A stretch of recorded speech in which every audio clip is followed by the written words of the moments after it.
నమస్కారం అండి. SB news 9550కి స్వాగతం సుస్వాగతం. ఏ రోజు వార్త ఆ రోజు మనకు అప్డేట్ కావాలంటే ఎస్బీ న్యూస్ 9550 ఛానల్ను మీరు సబ్స్క్రైబ్ చేసుకుంటే ప్రతిరోజు వార్త మీకు అప్డేట్గా ఉంటుంది. నెల్లూరు ప్రెస్ క్లబ్కు రావడానికి కారణం 3 అంశాలు ప్రస్తావించేదానికి రావడం జరిగింది. ఒకటి వందే మాతరం మోడీ, రెండవది పరిశ్రమలు,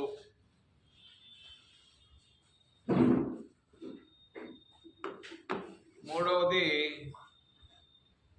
కాంగ్రెస్ ముఖ్యమంత్రులు శివరాజ్ పాటిల్ గారు.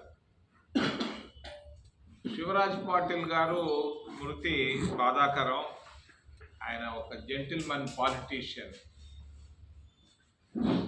మరి మంచి మంచి పదవులు చూశారు ఆయన. స్పీకర్గా, లోక్సభకు, హోంమంత్రిగా, అనేక శాఖల్లో అనేక విధాలుగా దేశానికి ఆయన ఎంతో సేవలు చేశారు. ఆయన మృతికి నేను శ్రద్ధాంజలి ఘటిస్తూ, వారి కుటుంబ సభ్యులు ఎవరో కూడా తెలియదు, ఆ విధంగా పెరిగాడు ఆయన. బిడ్డలను కూడా రాజకీయాల్లో తీసుకొచ్చినట్లు. మరొకసారి వారి మృతికి నేను ప్రగాఢ సానుభూతిని తెలియజేస్తూ, మోడీ గారు మొన్న పార్లమెంట్లో వందే మాతరం గురించి మాట్లాడారు. అనవసరంగా, అన్యాయంగా జవహర్లాల్ నెహ్రూ పైన విమర్శలు చేశారు. ఆయన చదువుకున్నది 4వ తరగతి. చాలా మందికి తెలుసో లేదో, ఆయనకి చరిత్ర తెలీదు, చదవలేదు కూడా. ఎవరో ఒకరు కాగితం రాసిస్తే దాన్ని చక్కగా స్పష్టంగా ఆర్గ్యూ చేయగలిగిన శక్తి సామర్థ్యాలు ఆయనకి దేవుడు ఇచ్చాడు. కానీ జరిగిన విషయం ఏంటంటే 1928 డిసెంబర్లో కలకత్తాలో all India Congress committee meeting జరిగింది, తిరుపతిలో జరిగినట్టుగా. అందులో జనగణమనను రవీంద్రనాథ్ ఠాగూరు ఆయన బాగా చెప్పలేకపోయాడు స్పష్టంగా. బెంగాల్లో, కలకట్టాలో జనగణ అంటే జనగణ అంటుంటే గాంధీ గారు పిలిచారు, రవి అని పిలిచారు రవీంద్రనాథ్ ఠాగూర్ని. మరి ఇలా కాదు దీనికి. మరి అక్కడ మదనపల్లి అని ఒక ఊరుంది తిరుపతి దగ్గర, మీరు అక్కడికి వెళ్ళండి. అక్కడ దానికి లయ, ప్రాస అన్నిటినీ దాన్ని సమకూర్చే వాళ్ళు 2 ఉన్నారు, భార్యాభర్తలు, యానీ బీసెంట్ ఇద్దరు. వాళ్ళు కాలేజీ కూడా పెట్టున్నారు, బీటీ కాలేజ్ అని. అక్కడికి వెళ్ళు రవి అంటే, ఆ రవీంద్రనాథ్ ఠాగూర్ తెలియదు ఎక్కడ మదనపల్లి. తర్వాత కష్టపడి బెంగళూరు పోయి ఒక ట్యాక్సీ వేసుకొని మరి మదనపల్లికి వెళ్ళాడు. మదనపల్లికి వెళ్ళి 4 రోజులు ఉండి, యానీ బీసెంట్ అని మన పేరు వింటుంటాం అప్పుడప్పుడు, ఆ బీసెంట్ కాలేజీలో కూర్చొని ఆయన ఆ లయ ప్రాసలు సమకూర్చుకొని బయలుదేరారు. మరి మరి జనగణమన ఆ తర్వాత అది జాతీయ గీతం చేసింది మహాత్మా గాంధీ గారు, జవహర్లాల్ నెహ్రూ గారు కాదు. ఆయనకు తెలియదు చరిత్ర తెలియక ఏది వస్తే అది నోటుకొచ్చినట్టు మాట్లాడుతున్నాడు మోడీ గారు. మోడీ గారి ఆలోచన, ఆయన విమర్శలు నేను తీవ్రంగా ఖండిస్తున్నాను. జవహర్లాల్ నెహ్రూ గారు దార్శనికుడు, గొప్ప దార్శనికుడు. తన దేశాన్ని మంచి పదంలో, సోషలిస్టు పదంలోకి తీసుకెళ్ళినటువంటి గొప్ప నాయకుడిని చనిపోయిన 60 సంవత్సరాలకు విమర్శించడం బాధాకరం, విడ్డూరం. మరి మరి మోడీ గారి అవివేకాన్ని ఇక్కడ ప్రదర్శించడం జరిగింది. రెండో విషయం పరిశ్రమలు. కాంగ్రెస్ పార్టీ తీసుకొచ్చినటువంటి సరళీకృత విధానాల వల్ల, డాక్టర్ మన్మోహన్ సింగ్ గారి ఆర్థిక సరళీకృత విధానాల వల్ల మన నెల్లూరు జిల్లా చివరిలో ఉన్నటువంటి తడ దగ్గర దాదాపు 300 పరిశ్రమలు తీసుకురాగలిగాం. 1,00,000 కోట్ల రూపాయల పెట్టుబడులు తీసుకొని వచ్చాం.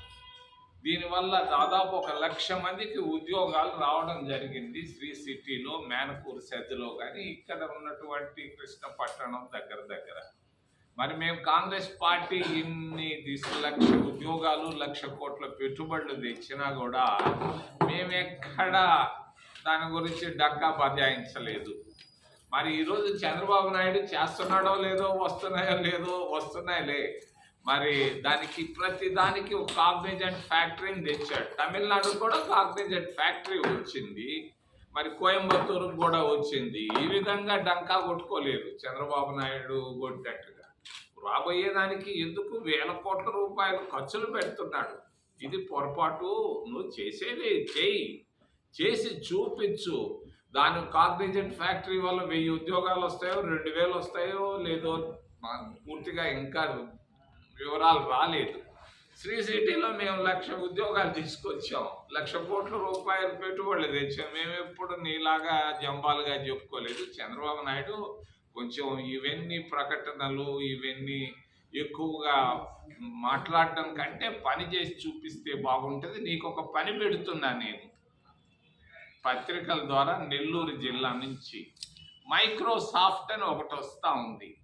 ఆయన ఎవరో కాదు, మనకు తెలిసిన అధికారి కొడుకు యుగంధర్ అని ఆయన కొడుకు. కేఆర్ వేణుగోపాల్ అని ఒక ఐఏఎస్ ఆఫీసర్ ఉండేవాడు. కేఆర్ వేణుగోపాల్ అల్లుడు. ఆయన అనుకుంటే దాదాపుగా 10 లక్షల కోట్ల రూపాయలు పెట్టుబడులు భారతదేశంలో పెట్టబోతున్నాడు. మరి మొన్ననే మోడీ గారికి తెలిసి చెప్పాడు, నేను పెడుతున్నాను 10 లక్షల కోట్ల రూపాయలు పెట్టుబడులు భారతదేశంలో అన్నాడు. మోడీ దాన్ని సైగ్గా గుజరాత్కు తీసుకెళ్లాలని చూస్తున్నాడు. నువ్వు తీసుకురావయ్యా, ఆంధ్రాకి తీసుకురా. నేను కూడా చెప్తాను ఆయనకి. ఈరోజే నేను కూడా మాట్లాడతాను సత్యనారాయణ గారితో. ఆయన ఎవరో కాదు, వాళ్ళ ఆయన తిరుపతిలో చదువుకున్నాడు. ఆయన తిరుపతిలో కూడా వీధుల్లో నడిచినాడు. నేను మాట్లాడతాను ఈరోజు. నువ్వు మోడీ దాన్ని సైగ్గా గుజరాత్కు తీసుకెళ్లాలని చూస్తున్నాడు. నువ్వు తీసుకురావయ్యా, ఆంధ్రాకి తీసుకురా. నేను కూడా చెప్తాను ఆయనకి. ఈరోజే నేను కూడా మాట్లాడతాను సత్యనారాయణ గారితో. ఆయన ఎవరో కాదు, వాళ్ళ ఆయన తిరుపతిలో చదువుకున్నాడు. ఆయన తిరుపతిలో కూడా వీధుల్లో నడిచినాడు. నేను మాట్లాడతాను ఈరోజు. నువ్వు కూడా ముఖ్యమంత్రిగా నువ్వు సత్యనారాయణతో మాట్లాడి ఆ మైక్రోసాఫ్ట్ నుంచి వచ్చేటువంటి పెట్టుబడులు ఆంధ్రప్రదేశ్ రాష్ట్రాన్ని తీసుకొస్తే మేమందరం ఆనందిస్తాం, ఆహ్వానిస్తామని తెలియజేస్తూ, ఇది చాలా ముఖ్యమైనది. చంద్రబాబు నాయుడికి పత్రికల ద్వారా తెలియజేస్తున్నా. నేను జాబ్ రాసే అలవాటు నాకు లేదు. మీ ద్వారా మైక్రోసాఫ్ట్ సత్యనారాయణతో మాట్లాడి నేను కూడా మాట్లాడతాను. ఈరోజే మాట్లాడతాను. ఆ మైక్రోసాఫ్ట్ ఆంధ్రప్రదేశ్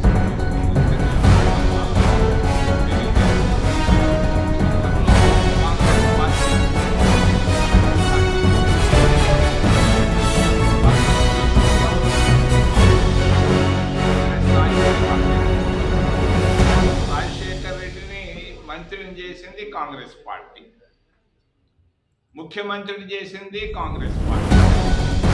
రాజశేఖర్ రెడ్డి తమ్ముడిని ఎంపీని చేసింది కాంగ్రెస్, ఆయన మంత్రిని కూడా చేసింది కాంగ్రెస్, కూడా ఎంపీ చేసింది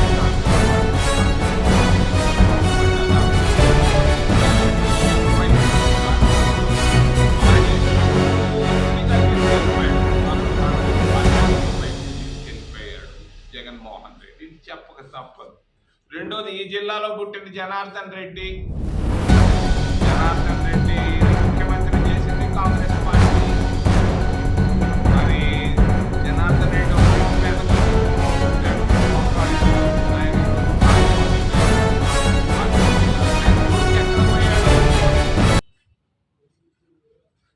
ఏ పార్టీలో ఉన్నాడు? ఇందిరా భవన్ని కట్టాం. మరి ఆ రోజు తీసుకొచ్చి ఇందిరా భవన్ని ఇది కాంగ్రెస్ భవన్ అన్నారు. ఇందిరా భవన్ని కాంగ్రెస్ పార్టీ చేతిలో పెట్టకుండా నువ్వు సొంత చేతుల్లో నీ తాళాలు పెట్టుకొని, నేను మొన్న పోయాను ఒక 3 వారాల నాడు. అదేందో అంగళ్ళు ఉన్నాయి అక్కడ కాంగ్రెస్ భవన్లో. ఆ అంగళ్ళు ఏందా పెట్టుకునేది? మీరు సంపాదించుకున్నారు 1000 కోట్లు, మేము రావటం లేదు, జోలికి మాట్లాడటం లేదు. కనీసం ఇందిరా భవన్ అన్నా కాంగ్రెస్ భవన్ చేయాలని నేను మరి మరి జనార్దన్ రెడ్డి గారి కుటుంబానికి తెలియజేస్తూ, మూడోది విజయభాస్కర్ రెడ్డి. విజయభాస్కర్ రెడ్డిని ముఖ్యమంత్రి 2 సార్లు చేసింది కాంగ్రెస్ పార్టీ. మరి ఆయన కొడుకు ఎక్కడికి వెళ్ళాడు? తెలుగుదేశం పార్టీలోకి వెళ్ళాడు. చెన్నారెడ్డిని 2 సార్లు ముఖ్యమంత్రి చేసింది కాంగ్రెస్ పార్టీ. చెన్నారెడ్డి కొడుకు ఎక్కడికి వెళ్ళాడు? భారతీయ జనతా. ఈ విధంగా మా పార్టీ వల్ల, కాంగ్రెస్ పార్టీ వల్ల బాగుపడ్డ వాళ్ళు బయటికి వెళ్ళడం వల్ల కాంగ్రెస్ పార్టీ బలహీనమైంది. దీనివల్ల మేమందరం ఈరోజు మాకు దొరికింది సుబ్బారావు, రామచంద్రయ్య ఇళ్ళు. ఒకప్పుడు వస్తే కేవి సుబ్బారెడ్డి ఉండేది, ఆనం వాళ్ళు ఉండేది, వీళ్ళు ఉండేది. అందరూ ఎక్కడ పోయారో గాల్లో కలిసిపోయారు వాళ్ళు. మరి కాంగ్రెస్ పార్టీ ఖచ్చితంగా ఈరోజు ప్రజల్లో విశ్వాసం మొదలైంది. ప్రాంతీయ పార్టీలను విసుక్కుంటున్నారు, వీళ్ళేమి చేయలేకపోతున్నారన్నది స్పష్టంగా తెలుస్తూ ఉంది. 11 ఏళ్ళు భారతీయ జనతా పార్టీ మోడీ ప్రభుత్వంలో బాగుపడ్డది ఎవరు? నెల్లూరు జిల్లాలో నాకు తెలిసి చెప్పొచ్చు ఒక పేరు, కానీ నేను చెప్పటం లేదు. మరి భారతీయ జనతా పార్టీ సాధించింది 2 పనులు. ఒకటి ఏంటంటే అయోధ్యలో ఒక బిల్డింగ్ అది కట్టారు, దేవాలయం, సంతోషం, మేము కాదంటం లేదు. రెండోది పటేల్ విగ్రహాన్ని తీసుకొచ్చి అహ్మదాబాద్లో పెట్టారు, టూరిజం సెంటర్ చేశారు. కానీ భారతీయ జనతా పార్టీ గత 11 సంవత్సరాల్లో చేసింది 0 అని తెలియజేస్తూ మరొక్కసారి చంద్రబాబు నాయుడు గుర్తు చేస్తున్నా. నా పని నేను చేస్తా. సత్యనారాయణ గారితో వెంటనే నేను ఫోన్లో మాట్లాడతా, ఫోన్లో దొరకపోయినా మెసేజ్ పెడతా. ఆంధ్రప్రదేశ్ రాష్ట్రంలో మైక్రోసాఫ్ట్, నువ్వు ఆంధ్రావాడివి, తప్పనిసరిగా ఇక్కడ పెట్టాలని చెప్పి నేను చంద్రబాబు నాయుడు, మీరు కూడా తీవ్రంగా ప్రయత్నం చేసి మోడీ దాన్ని తీసుకెళ్లాలని చూస్తున్నాక గుజరాత్ బానేయకుండా ఆంధ్రాలోనే మైక్రోసాఫ్ట్ పెట్టుబడులు పెట్టే విధంగా ప్రయత్నాలు చేయాలని తెలియజేస్తూ, ఏదైనా ప్రశ్నలు ఉంటే అడగమని మిమ్మల్ని చేతులెత్తి ప్రార్థిస్తాం. గూడూరు నియోజకవర్గాన్ని నెల్లూరు జిల్లాలో కలపాలి అని చెప్పి చాలా ప్రయత్నాలు జరుగుతుంటారు. అంటే రాజకీయ నాయకులు కానీ ప్రభుత్వంలో ఉన్న ఎమ్మెల్యే కూడా వ్యతిరేకించడం జరిగింది. మీకేమంటారు? భారతదేశంలోనే ఉంది కదా గూడూరు, ఆంధ్రప్రదేశ్ రాష్ట్రంలో ఎక్కడ ఉంటే ఏముందా? ఈరోజు అంతా వాట్సాప్ పరిపాలన వచ్చేసిన తర్వాత ఆ నెల్లూరులో ఉంటే చిత్తూరులో ఉంటే ఏముంది ఈరోజు పరిపాలన? ఎక్కడైనా ఒకటి భారతదేశంలో ఉంది, ఆంధ్రప్రదేశ్ రాష్ట్రంలో ఉంది. కాబట్టి దాని గురించి నేను ఎక్కువ మాట్లాడతాను. అంటే నెల్లూరు విషయం చూసుకుంటే ఈ గంజాయి బ్యాచ్ ఎక్కువైపోయి మాటలు అయితే జరుగుతాయి. ఇది నిజమే, వాస్తవం. ఇది చాలా సుదీర్ఘంగా ఆలోచిస్తే ఈరోజు దేశంలో పరిపాలకులకు తగులుతూ ఉంది. దేశ ప్రధానికి చాలా దగ్గరగా ఒక సన్నిహితుడు ఉన్నాడు, పేరు చెప్పను నేను.